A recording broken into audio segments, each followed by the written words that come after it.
months, there have been so many occasions to focus on the pride we take in the AAPI community, the inspiration it is to come to Chinatown, Japantown, to our communities of diversity in this district and across the country, and the concern that we have about these assaults, these hate crimes against AAPI. So here we are in Portsmouth Square. 1 week ago, we were in the White House with the president when he signed the legislation. For a while now, then, as Callie referenced, we have had our meetings with our regular meetings that we have, accelerating them, intensifying them, even before Asian Heritage Month with his May. We had one of our meetings in the end of March 31st. Then we were at NEMS, the Northeast Medical Services Center, to talk about COVID, but you can't talk about that without talking about the assault on the community. The president, from the day one of his inauguration as president of the United States, within 24 hours, he was calling upon the Justice Department to take steps to document and to prevent AAPI hate crimes. When he talked about COVID, his first speech on COVID to the nation, he talked about stopping AAPI hate crimes, and then of course last week to sign the bill. We were very proud because it was a bill that had very strong bipartisan support in the Congress, almost unanimous in the Senate, big strong vote in the House, strongly bipartisan. I salute our Grace Meng in the House, and Mazie Hirano in the Senate, and Tammy Duckworth in the Senate, and Judy Chu, the chair of the KPAC, of our Congressional Asian Pacific American Caucus in the House, and so many others who made that success possible. But what is important and what we know is we have to keep talking about it so that people know what opportunities are there for them. They know to make a distinction between what someone might just call a casual reference, but if you hear the language, you know it is a hate crime. Again, typically, AAPI communities have been the hardest hit now by COVID. And so we have this AAPI hate crimes, and we have the COVID at the same time. Native Americans and Pacific Islanders have high rate of death. AAPI-owned businesses are shutting, stigmatized by racist conspiracy theories. Anti-AAPI hate crimes are spiking, 6,600 incidences. The president cited that last week when he signed the bill. Those were reported last year. We think the more that have not been reported, and with seniors attacked, businesses vandalized, families in fear. Here in San Francisco, we've seen the pain in our own community. We mourn with the family of Visha Pakti. We pray for the recovery of Tui Fong Eng and another victim, and we salute the bravery of Chow Jen-shi. How about that? Her bravery. This horrific violence, these are just to name a few, this horrific violence demands urgent action. Again, that's why we passed the COVID-19 Hate Crimes Act. Just so you know, the bill strengthens our ability to prevent, report, and combat hate crimes, and will help protect not only AAPI families, but all Americans from bigoted violence. We did this for the AAPI community, but we really are doing it for America, to make America live up to our standards. We're proud, again, of the bipartisanship of it all. And we're very proud that President Biden, Vice President Harris played such an important role in making it the law of the land. So here we are getting ready now for our American Jobs Bill. On Tuesday, under the leadership of the KPAC, of Judy Chu, the Congressional Asian Pacific American Caucus, we heard from 10 leaders of 10 organizations. I don't have to explain to anyone here the beautiful diversity of the Asian community, Asian American community. So many manifestations, and we heard from them about Tamil Filipino community, which is very much in the lead in caregiving on COVID, has been disproportionately affected by infections and deaths. We heard in a discrete way from every manifestation of the community in terms of diversity, but also in terms of the purpose of their organizations, which will enable us, by listening, to do more to rid our country of this cancerous impact. It's not lost on anybody that the Asian community has been a tremendous, Asian American community has been a tremendous resource to our country. We talk about the fact that in World War II, people were risking their lives to fight in the war, World War II, for our freedom, while their family members were in camps. One of the things we're going to do that we talked about on Tuesday is to make sure that the National Park Service has the resources to have for interpretation those camps, so the public will know, so people won't forget what we were sadly doing at that time, so that we do not do it again. And now I see a school group is here to see the appreciation we all have for Chinatown. It's always wonderful for me to come here. I always feel sorry for my colleagues that they do not have the advantage they have to represent such a beautifully enriched community of Asian American Pacific Islanders. So with that, I want to salute all of the groups who are doing so much. As I close and turn this over back to Kali Wong and thank her for her leadership once again, and as we hear from our other guests, I just want to comment on the tragedy that the employees at the Santa Clara Transportation Authority. So many families suffering from gun violence in our country. It has to stop. And we will not stop until we get the legislation to protect the American people. When this happened in Georgia, an AAPI community in Georgia, I was so proud that Senator Feinstein came forth and said that she was willing to adjust her attitude toward the filibuster, so that we would only need 51 votes to pass the gun violence protection legislation. Hopefully more members will come to that same values-based decision that she did. But this is all connected. It's about violence in our country, one way or another.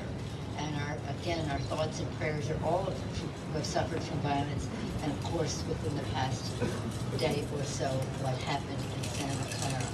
Our families are in our hearts and in our prayers, but that's just not good enough. We have to act. We have to take action to pass legislation for gun violence protection. With that, again, I thank Kelly for her hospitality here today. Kelly Wong, say what she is, again, Director of San Francisco API Council, a leader of advocacy on behalf of the AAPI community. I yield the floor back to Kelly. Thank you. Thank you for being here, Nancy. Long time no see. Thank you, Speaker Pelosi. So I know we're short on time, so I'll be quick with introductions. Our next two speakers, I'm proud to say, are both API Council members. For our next speaker, we have Sarah Wan, the Executive Director of Community Youth Center and the co-founder of Coalition for Community Safety and Justice. So for those who don't know Sarah is a fierce champion in our community who I've personally witnessed solve some of San Francisco's greatest challenges with grace, poise, and just all-time team player. And as the woman at the helm of CYC, which serves over 5,000 youth each year, assisting low-income, at-risk, and marginalized youth in academics, employment, leadership, substance abuse, violence, you name it, she'll do it, and she'll do it for the community. She's just, again, all-time team player. And within the last year, she's been actually the go-to woman assisting victims of hate incidents, hate crime. She's there at 3 a.m. in the morning. She'll be at the hospital. She's always available. So with that, Sarah, I'll let you take it away. Thank you, Kelly, for your warm introduction, and good morning, Speaker Pelosi. Thanks for having me here.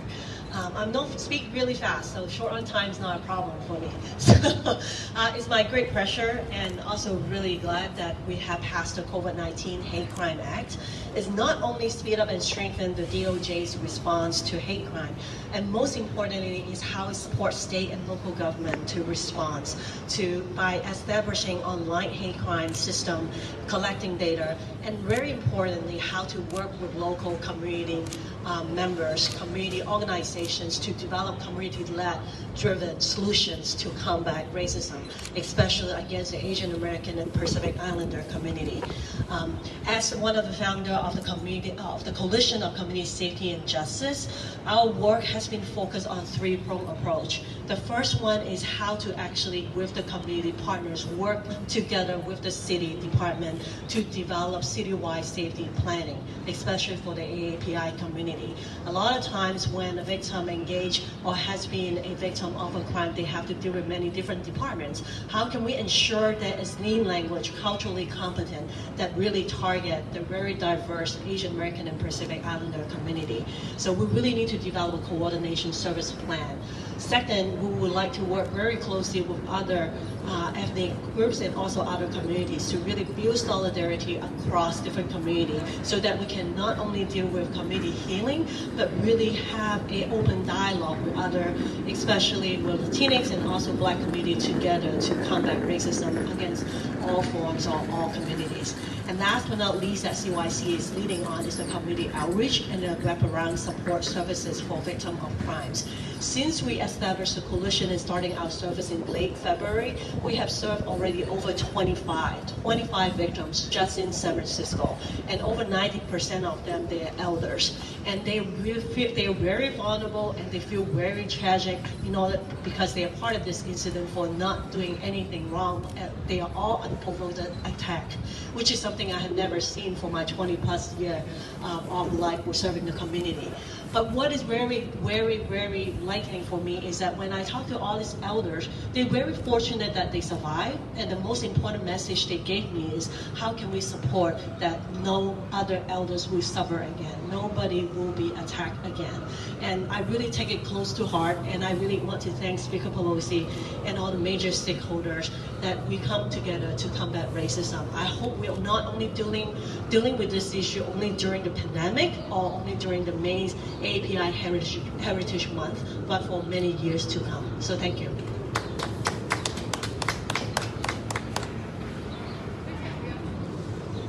Thank you, Sarah. So our next speaker, Dean Ito Taylor. He is a champion in his own right and the fearless leader of API Legal Outreach, which provides legal advocacy for our most marginalized folks in our community. Under his leadership, his organization has launched programs serving immigrants, seniors, and domestic abuse survivors. In this last year, Dean has been the go-to representative for our immigrant small business merchants in Japantown and Chinatown, making sure our merchants had legal representation to renegotiate their rent and to avoid eviction. Let's welcome Dean.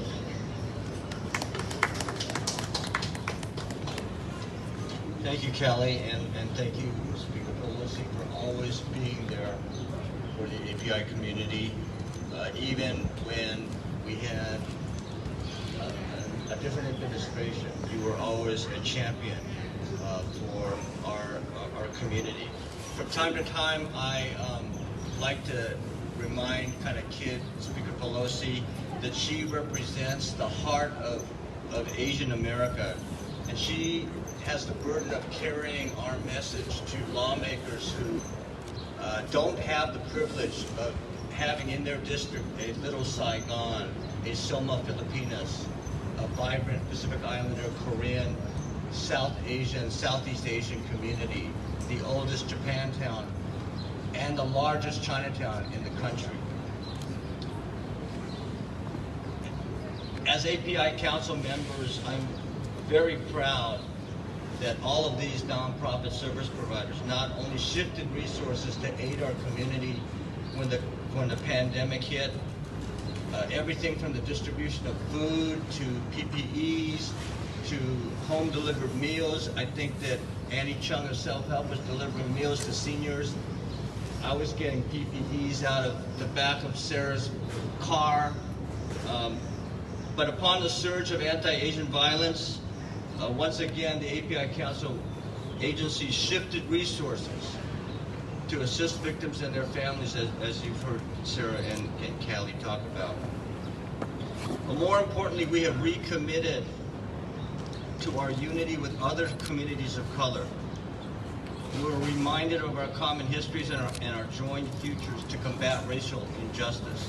Just as this legislation, this hate crimes bill, has great meaning in our efforts to prevent anti-Asian and Pacific Islander violence, we look forward to the legislation that will prevent the deaths of people like Breonna Taylor and George Floyd. My agency, API Legal Outreach, provides legal assistance to survivors of racial violence and those who are fearful of the violence. Every day when I'm in the community, I talk to people who are afraid, fearful of the violence. I go to the bank and the tellers tell me about hostile customers who accuse them of bringing the disease to America. I go to restaurants, the doors are locked. I have to call in to pick up a to-go order because the owners are afraid of random intruder violence. And they're also afraid of going out of business because people don't want to come out and give them business because of the fear of violence. I talk to seniors, and they skip their lunchtime nutrition program meals because they don't want to stand in line on the sidewalk and feel vulnerable to random violence. The API community has long suffered a history of racial violence, from the violence against Chinese railroad workers, Filipino farm workers, the incarceration of Japanese during the war, the burning down of Chinatowns, the abuse of Vietnamese fishermen, the violence that we saw 120 years ago in the form of women being trafficked from Asia and saved just up the street at Cameron House on Sacramento Street, to today with shootings, stabbings, beatings, and bullying of our young people. Our community will not be silent. We will advocate for change. We need to educate ourselves, our neighbors, our friends, our allies. But this is not an API community problem. This is a problem that America has. And our country needs to solve this problem. This legislation, this bill, is a great first step toward that solution. But we all have a lot of work to do. I want to thank Speaker Pelosi for her leadership, not just today, not just with this legislation, but for the history of her service to San Francisco.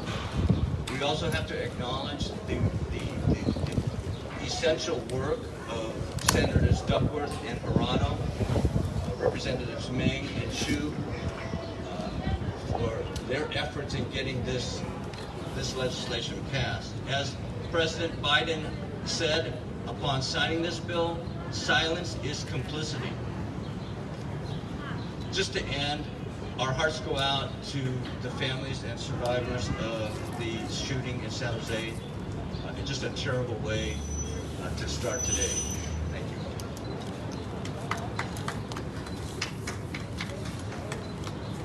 Thank you. Thank you very much, Dean and Sarah and Callie, Sarah, and Dean, for making all of the connections that you have made. That this is about America, this fight that we're having for the AAPI community. I would like to have a little closer because for the questions that they want to draw you into that, and I think we're pretty safe here in doing that. Dean just recently, I mean, he's the most recent, I'll spring from some of what he said about George Floyd. 2 days ago, we had the family at the Capitol, and the president had the family in the White House, again, to raise the visibility and to say that we must stop violence in our country.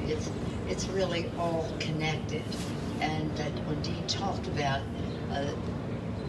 transcontinental railroad and the credit that was not given the Asian American, the Chinese American community for building that. Now in retrospect, people understand better, but it shouldn't take this long.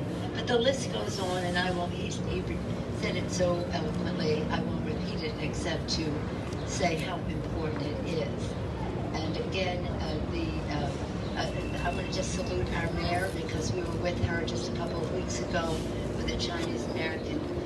We had dedicated the Ed Lee housing project for veterans and people from the Asian Pacific American community. The collaboration of us all working together, and the mayor has been very, very forward in her rejection of the hate crimes and has acted upon, been the leader in some of the initiatives. With that, any questions that you may have?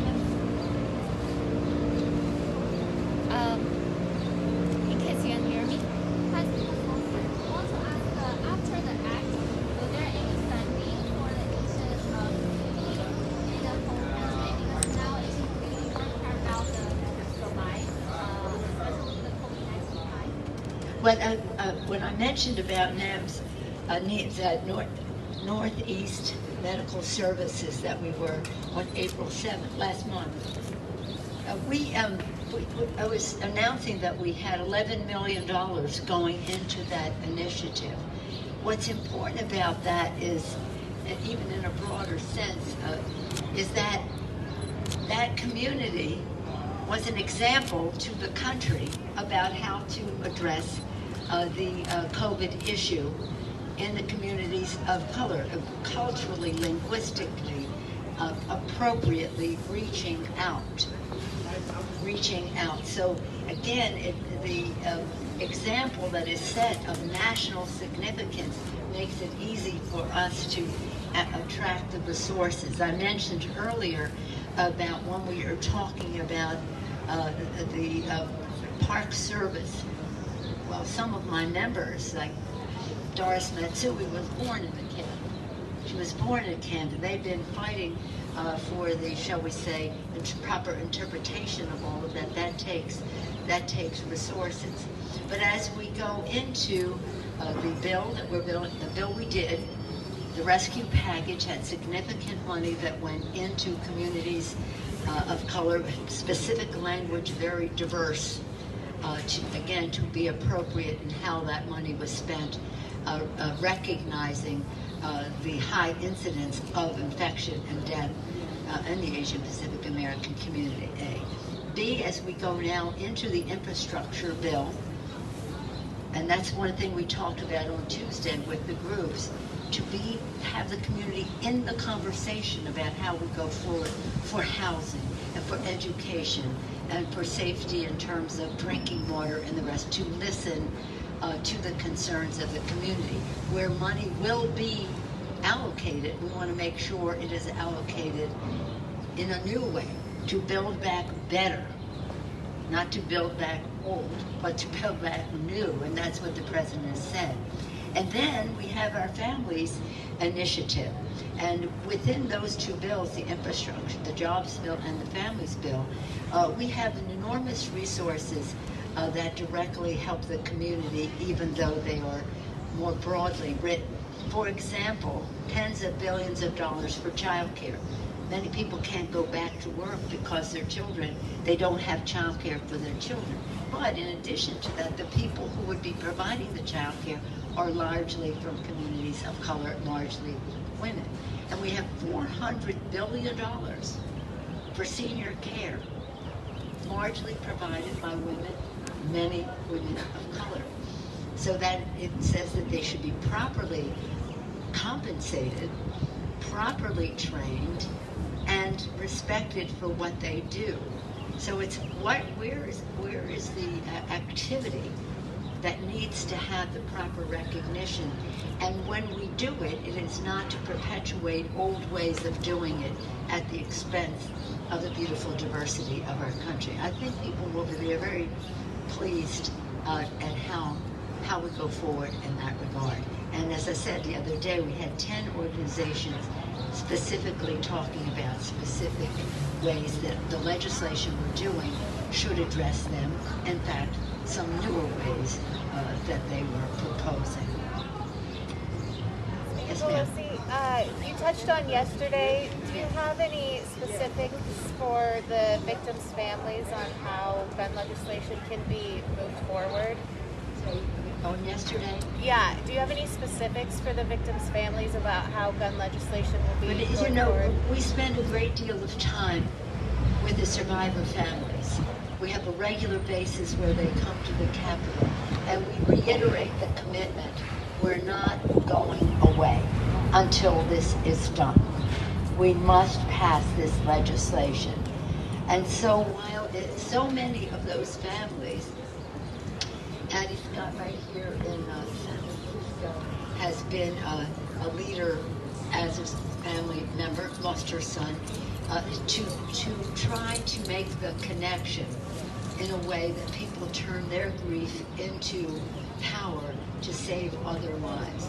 That isn't bringing their child or their family member back. But I'll tell you who's been a champion on this for messages to the family is President Joe Biden.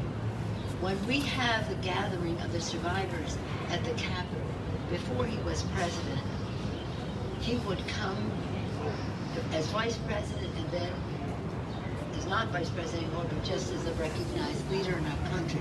He would sit with them alone. The rest of us would not be in the room. He had lost two members, two of his children and his wife. So he belonged to a club none of us wants to belong to. So he could listen to them in a shared state of loss.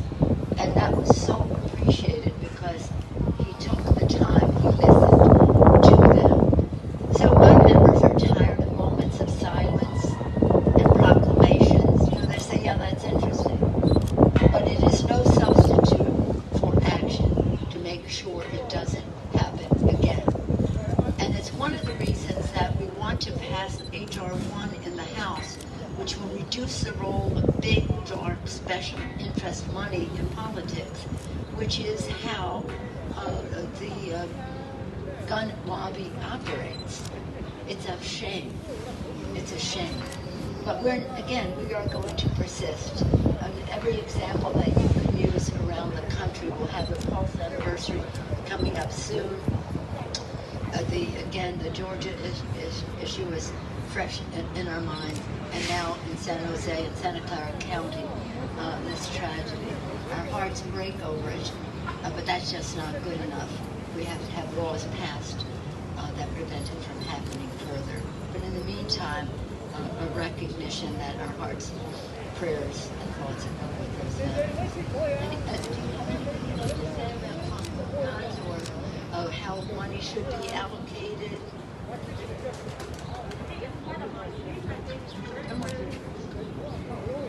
As part of my speech, it's very important for the state and local government to work closely with the local community partners, community organizations, together to truly develop a community-led, community-driven solutions to combat the anti-Asian hate, violence or hate crime. And we're doing it in San Francisco, and I really have full confidence that we'll do it for the state and also national level with our great leader. That is so important because the idea that we have these capable organizations which have the trust of members of the community. So if we're trying to do outreach, better to come from these community groups, that these are community-based solutions, again, that have trust that has been built over time, personal relationships, but also on the ongoing for the organization. We really cannot do it effectively without that. That's central to it. And if there are no other questions, I thank you so much for being here. And again, I affords me the opportunity to once again be in Chinatown. I love going to Japantown. Just recognizing, as you mentioned, beautiful diversity of the Asian Pacific community in San Francisco, a source of inspiration to us. And again, solutions that are of national significance. Thank you all very much. As we go into Memorial Day, let us recognize all who fought so hard for the freedom in our country.